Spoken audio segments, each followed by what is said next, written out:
Lumuhod tayo lahat ngayon. Lumuhod tayo sa Panginoon. Ang lumuluhod sa Diyos ay nagpapasalamat sa Diyos. Amen? Ang lumuluhod sa Diyos ay nagpapasakop sa Panginoon.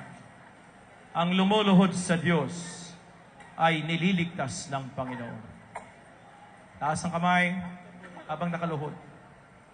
Humingi din tayo ng tulong sa mahal na ina, ang ina ni Jesus, upang tayo gabayan sa paglago sa pananampalataya. Tulungan tayo sa hirap ng buhay. Ituro sa atin ang daan sa katapatan, kabutihan, at paglago sa pananampalataya. Awitan natin ang mahal na ina. Hail Mary, full of grace, the Lord is with you. Blessed are you among women, and blessed is the fruit of your womb, Jesus. Holy Mary, Mother of God, pray for us sinners, now and at the hour of our death. Amen. Tumayo tayong lahat. Luwalhati sa Ama, sa Anak, at Espiritu Santo. Para ng unang-unang pakilaman, magpasawalang hanggan. Sumainyo ang Panginoon. At sumainyo rin. Pagpalain kayo ng Diyos araw-araw, Ama, Anak, at Espiritu Santo. Amen. Maglagay na ang tanda ng krus sa noo. Lagay mo ng ang tanda ng krus, ang katabi mo sa kanan, sa kaliwa, sa harap, at sa likod. Amen? Palagpakan natin ang buong Jesus Nazareno. Ihanda natin ang sarili sa banal na misa. Maupo tayong lahat at tayo po ngayon ay manahimik at ihanda natin ang sarili sa pinakamataas na uri ng pagsamba, ang banal na Eucharistia. Magandang umaga po sa inyong lahat. Happy Fiesta po sa ating lahat.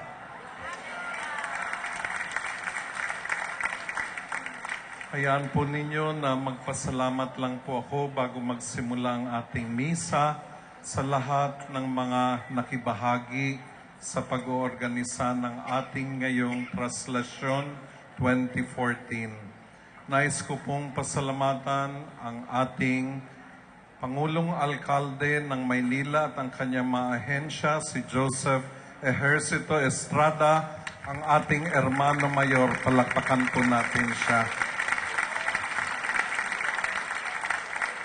Pasalamatan rin po natin ang namumuno sa Metro Manila Disaster Risk Reduction Management Council, ang ating MMDA Chairman, Honorable Francis Tolentino. Pasalamatan rin po natin ang National Parks Development Committee, ang Executive Director, Director Elizabeth Espino. Salamat rin po sa ating mga kapulisan sa National Capital Region, Police Superintendent Carmelo Valmoria, ang ating Regional Director ng NCRPO, at saka ang Philippine National Police, Manila Police District, Police Superintendent Isagani Henabe Jr. at ang kanilang mga kapulisan. Ang Armed Forces of the Philippines ay tumutulong rin po sa atin, ang Chief of Staff, Lieutenant General Emmanuel Bautista at ang mga militar po natin. Palakpakan natin sila. Nais rin po nating pasalamatan ang NDRRMC OCD, ang Executive Director po si Yusek Eduardo Del Rosario, at pasalamatan natin si Secretary Voltaire Gasmin. Palakpakan po natin sila. Ang ating Philippine Coast Guard, Commandant Rear Admiral Rodolfo Isorena, maraming salamat po sa kanila. Pasalamatan rin po natin ang Department of Public Works and Highways sa paghahanda po ng ating daraanan, si Secretary Rogelio Singson. Pasalamatan rin po natin ang Department of Health, si Secretary Enrique Ona, MD. Palakpakan po natin. At nais ko na rin pong pasalamatan ang ating mga media, ang ating mga NGO, ang Bureau of Fire, ang mga eskwelahan, ang DSWD, ang Batangas Youth, ang seminaries, ang Knights of Malta, ang mga religious and priests na naririto ngayon, ang mga schools ng art, ang Radio Veritas, TV5, TV Maria, at nais ko na rin pong pasalamatan ang ating mga parish organizations and ministries, ang ating Fiesta Committee, at higit sa lahat yung mga bahagi ng pagmamarshal sa ating prosesyon. Meron po tayong pakiusap sa ating misa. Galangin po natin. Sagrado po ang misa. Manahimik tayo at mag-participate po tayo sa ating misa. At patapusin po natin ang ating Santa Misa. Huwag tayong lumapit kaagad at hayaan po nating maluklok ang ating mahal na pong Nazareno bago po tayo lalapit doon. Hayaan nating makalabas ng maluwalhati sa ating parade grounds. Okay po ba yun? Okay po ba yun? Maraming salamat po sa inyo. Ihanda po ang sarili at ilang sandali po ay magsisimula ang ating banal na misa.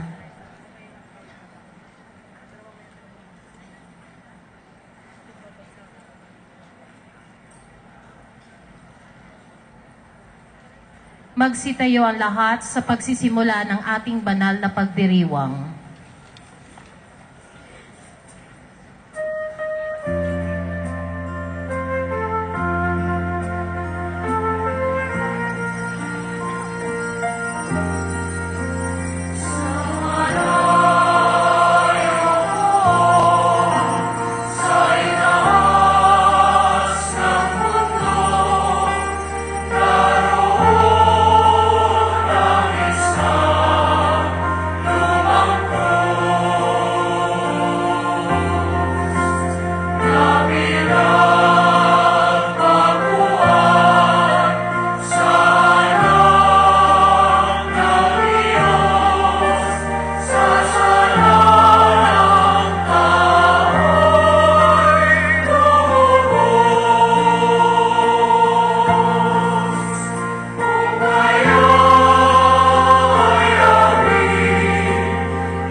Sa ngalan ng Ama at ng Anak at ng Espiritu Santo. Amen. Sumainyo ang kapayapaan. At sumairin.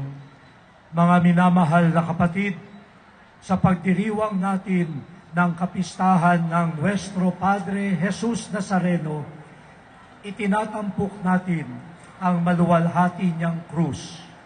Ang krus na dating tanda ng kahihiyan at kamatayan ay naging daluyan ng buhay at kaligtasan.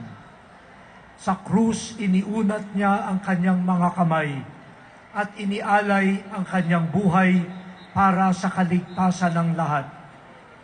Sa banal na krus ni Jesus, bubukal ang pag-asa at lakas upang pasanindi natin ang ating mga krus ng may pananalig at pag-ibig. Sa pagsisimula po ng ating pagdiriwang ng banal na misa, magpakumbaba po tayo at aminin ang ating mga pagkukulang at kasalanan at hilingin po natin sa Panginoon na tayo'y kanyang kaawaan at patawarin. Poong Jesus Nazareno, ikaw ang larawan ng Diyos ng pag-ibig. Panginoon, kaawaan mo kami. Panginoon, kaawaan mo kami. Poong Jesus Nazareno, ikaw ay nagtiis ng maraming hirap at kamatayan sa krus para sa aming mga kasalanan. Kristo, kaawaan mo kami. Kristo, kaawaan mo kami. Poong Jesus Nazareno, ikaw ang lingkod na lubos na kinalulugdan ng Ama. Panginoon, kaawaan mo kami. Panginoon, kaawaan mo kami. Kaawaan tayo na makapangyarihang Diyos. Patawarin tayo sa ating mga kasalanan at patnubayan tayo sa buhay na walang hanggan. Amen. Papuri sa Diyos sa kaitaasan.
Manalangin tayo.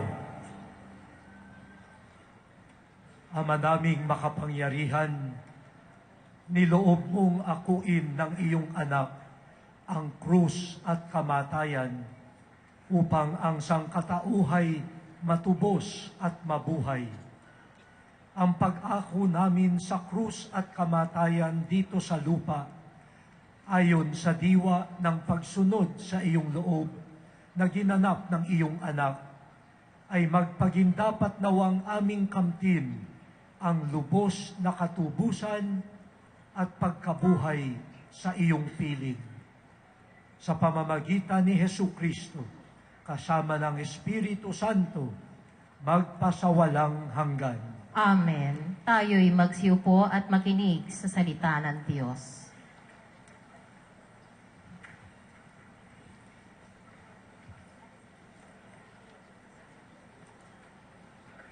Pagbasa mula sa aklat ng mga bilang. Noong mga araw na iyon, nainip ang mga tao sa pasikot-sikot na paglalakbay. Nagreklamo sila kay Moises, "Inaalis mo ba kami sa Ehipto para patayin sa ilang na ito? Wala kaming makain ni mainom. Sawa na kami sa walang kwentang pagkain ito." Dahil dito, sila'y pinadalhan ng Panginoon ng makamandag na ahas, at sino mang matukan nito ay namamatay. Kaya lumapit sila kay Moises. Sinabi nila, "Nagkasala kami sa Panginoon at sa iyo. Idalangin mo sa kanyang paalisin ang mga ahas na ito." Dumalangin nga si Moises, at ganito ang sagot sa kanya ng Panginoon, "Gumawa ka ng isang ahas na tanso. Ilagay mo iyon sa dulo ng isang tikin, at sino mang natuklaw ng ahas na tumingin doon ay hindi mamamatay." Gayon nga ang ginawa ni Moises. Mula noon, lahat ng matuklaw ng ahas, ngunit tumingin sa ahas na tanso, ay hindi namamatay. Ang salita ng Diyos. Salamat sa Diyos.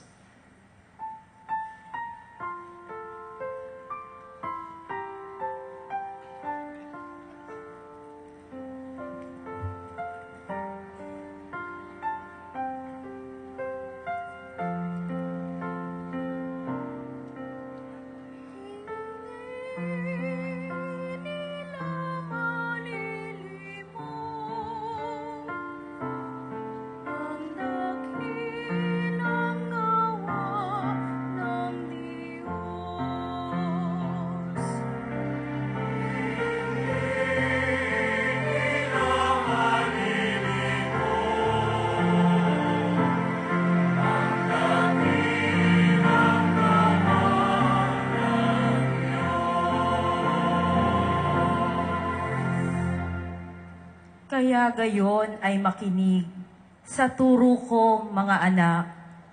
Inyong dinggit, ulinigin, salita kong binibigkas. Itong aking sasabihin ay bagay na talinghaga. Nangyari pa noong una, kaya ito'y mahiwaga.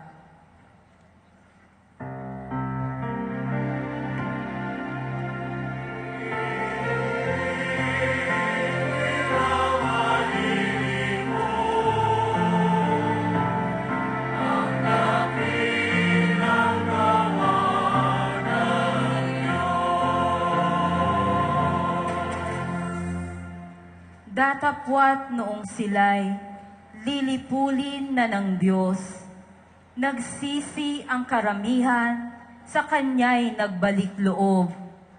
Noon nila nagunitang, ang sanggalang nila'y ang Diyos, ang kataas-taasang Diyos ay kanilang manunubos.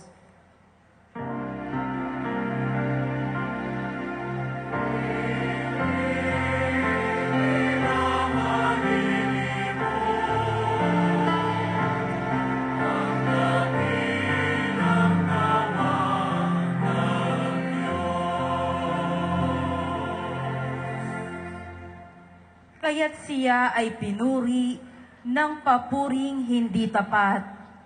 Pagkat yaoy pakunwarit, balat kayong matatawag. Sa kanilang mga puso, nagahari kataksilan, hindi sila nagtatapat sa ginawa niyang tipan.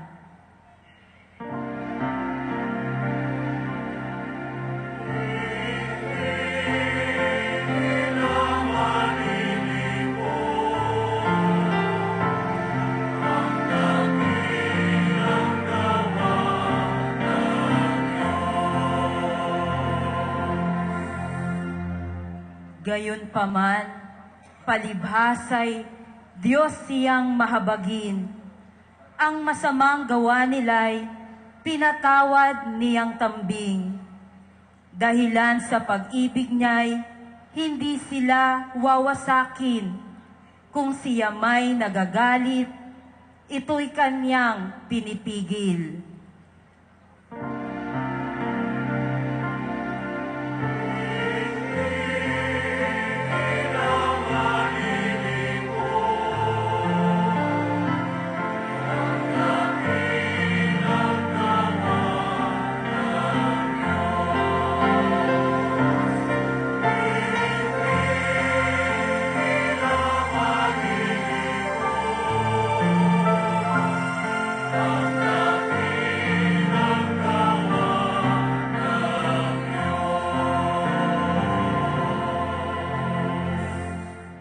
Pagbasa mula sa sulat ni Apostol San Pablo sa mga taga-Filipos.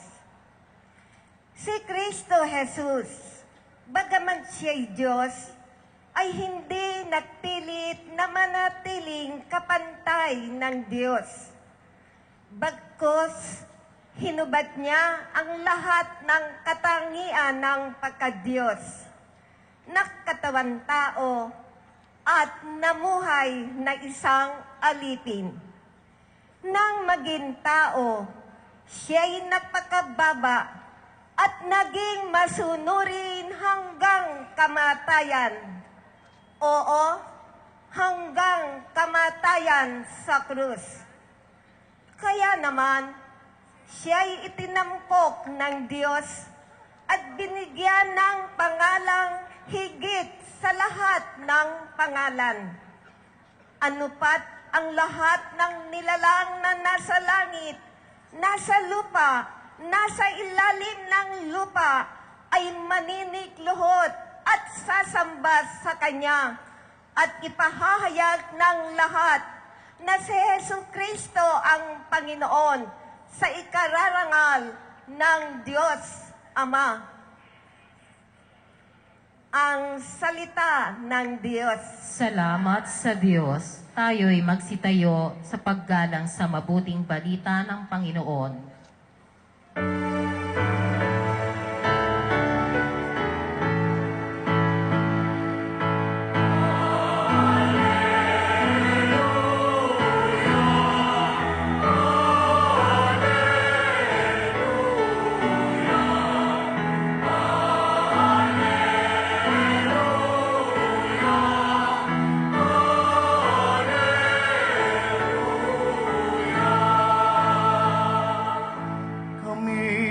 Sumasamba sa'yo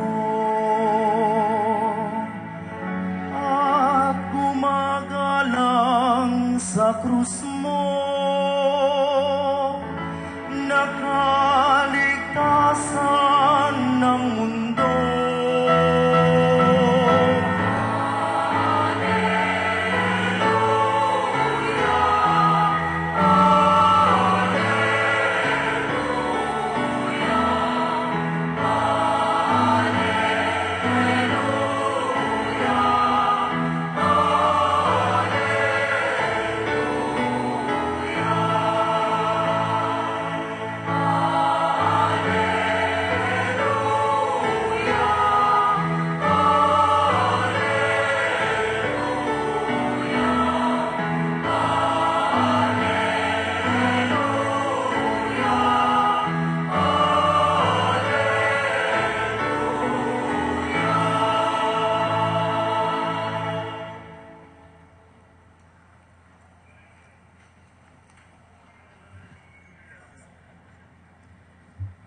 Sumainyo ang Panginoon. At sumaiyo rin.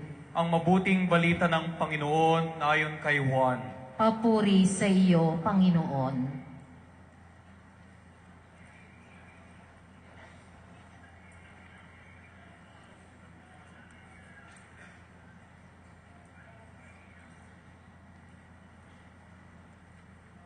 Noong panahong iyon, sinabi ni Jesus kay Nicodemo, walang umakyat sa langit, kundi ang bumaba mula sa langit, ang anak ng tao. At kung paanong itinaas ni Moises ang ahas doon sa ilang, gayon din naman kailangang itaas ang anak ng tao upang ang sinumang sumasampalataya sa Kanya ay magkaroon ng buhay na walang hanggan. Gayon na lamang ang pag-ibig ng Diyos sa sanlibutan. Kaya ibinigay niya ang Kanyang bugtong na anak upang ang sumampalataya sa Kanya ay hindi mapahamak, kundi magkaroon ng buhay na walang hanggan. Sapagkat sinugo ng Diyos ang Kanyang anak, hindi upang hatulang maparusahan ang sanlibutan, kundi upang iligtas ito sa pamamagitan niya. Ang mabuting balita ng Panginoon. Pinupuri ka namin, Panginoong Heso Kristo. Manatili pong nakatayo para sa pagbabasbas.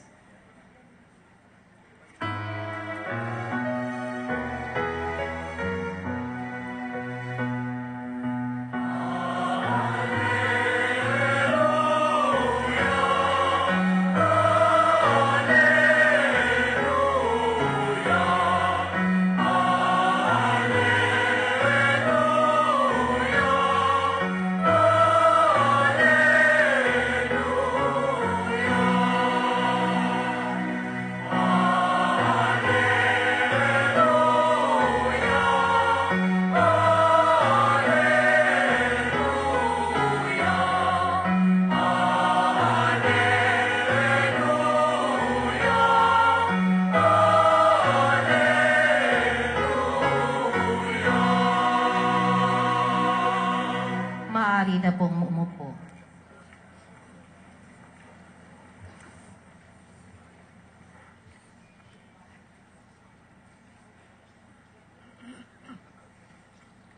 Magandang umaga po sa inyong lahat.